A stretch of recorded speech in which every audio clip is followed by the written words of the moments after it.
هل تصدقوا إنه الكيكة دي من الرز المسلوق؟ كيكة فري جلوتين ولذيذة جدا جدا جدا، طعمها قريب من البراونيز، وممكن تضيفوا لها أي إضافات من فوق زي كريمة زي مكسرات. أهلا وسهلا بكم في وصفة اليوم. لو عندك واحد في البيت عنده حساسية قمح هعلمك اليوم تعملي كيكة بالرز المسلوق. طعمها جميل جدا ومرات بحسها أحلى من كيكة القمح العادية. هنا عندنا كوبايتين رز مسلوق. طبعا الأفضل إنه يكون رز مصري، لكن إذا عندك رز عربي ما في مشكلة. أنا هنا كان عندي كوبايتين رز عربي، والكوباية اللي أخدت بيها مقياس المقدار حناخد بيها مقياس لكل المقادير التانية. في نفس الكوباية عملت ربع كوب زيت، وبرضو بنفس الكوباية عملت 2 كوب سكر، وبعدين حنضيف بيضتين،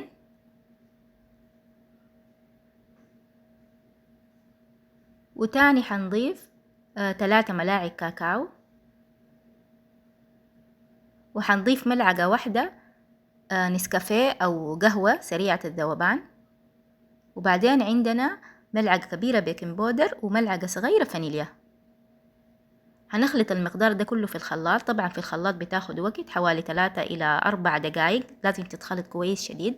أنا هنا حسيت إنه المقدار سائل شوية فأضفت له زي 3 ملاعق رز تاني ورجعته للخلاط. طبعا ما صورت لكم المرحلة دي.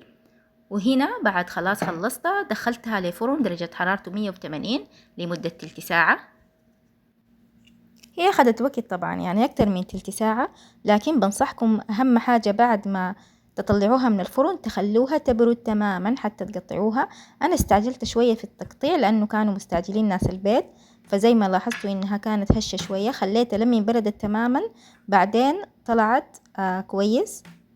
وزي ما شايفين دي النتيجة النهائية، جميلة جميلة شديد. ولو قالوا لكم إنها معمولة برز مسلوق ما حتصدقوا، يعني حلا فاخر، وممكن تقدميه لو جوكي أي ضيوف في البيت.